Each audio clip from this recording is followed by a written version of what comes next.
last week. Hindi. Pinabalik ko kayo? Galing na ba kayo dito, hindi pa? Galing na last week po. Last week? Pagka, wala na po yung ngalay. Malakas na naman kumain eh. Wala na yung ngalay. May sakit naman. May sakit din naman.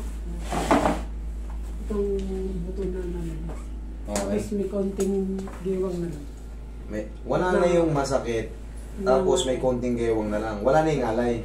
Wala na. Pero may sakit dito ng konti pagka nalabas yung buto. May sakit ng konti. Okay, tapos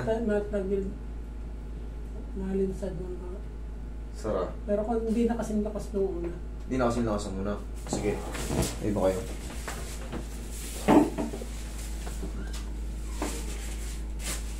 Kailan ba kayo napunta sa akin? Pwebes po. Pwebes? Okay, sige. Okay nga. Sarap. Hindi na po ganito nun ah. Si sir yung ano, college pa sir. Oo po. Yung na-adjust na to eh. Pero anong nawala sir? Anong nawala? Yung ngalay po pagka nakain, wala na yung parang Wala na. mabilis na pagod yung mga ngalay na magkabit. Okay na siya. Ito lang, itong bumubukol na buto na to. Ito lang medyo may pain ng konti. Or masakit pa talaga. Medyo masakit itong right side na lang. Sige, nga. Dahan-dahan, Sara. Pero nung last po, dinala ko dito nung Thursday, hindi naman siya sumakit. Ngayon sumakit siya. Ay, hindi siya na sumakit. Ngayon, ito lang. Oo, ito lang ngayon. Ito lang pala. Okay, sige. Baka may nakain kayo ano. Sige. Okay, nga. Dahan-dahan, Sara. Sara. Yun, thank you. Okay, sige. Hanggang diretso. Dahan-dahan, Sara. Yan ka lang. yung nakalista.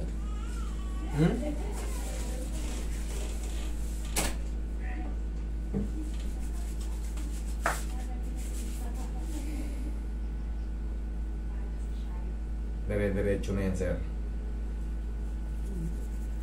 Dire-diretso na yan. Pag-iingatan lang muna natin, sir, pag bagong adjust pa, ha? Huwag muna tayong sumubok ng ano, ng alam nating alanganin yung mga sobrang, baka hindi pa ganong lutong baka or yung mga chewy-chewy pa na todo. Pero nakita mo naman, nagbago na siya, di ba? Oo. Okay, salamat. Kahit pa paano, hindi... Bihira kasi yung nagdudo. Bihira kasi sa akin na yung ano, yung nagsi-second session sa mga ganito. Bihirang-bihira. 9 out of 10. O sa 100, siguro may mga dalawa, tatlo. Pero yung marami, bihirang-bihira. Maliban na lang kung lower back, talagang required talaga yan. Ano. Pero yung mga ganito, bihirang-bihira. Sige nga. Sara? Sakit la? Ha? Wala na. Wala na? Ay, okay. Parang konting-konti na lang siya lumagtik ng kaunti.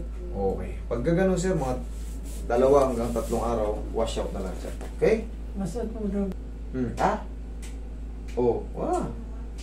Bumilisan lang siya ng kaunti na.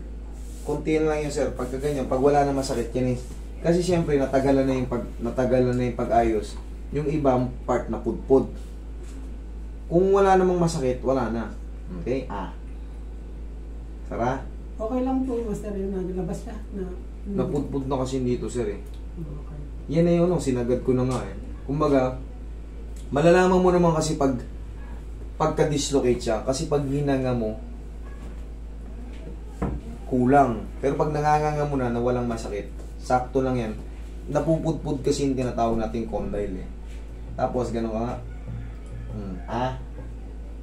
Sara? Oh. Wala? Konti lang po. May konti pa. Ano po? Konting? Parang nalinsin pa ng konti. Pero hindi masakit. Hindi. Oo, wala na yan. Ganun mo lang.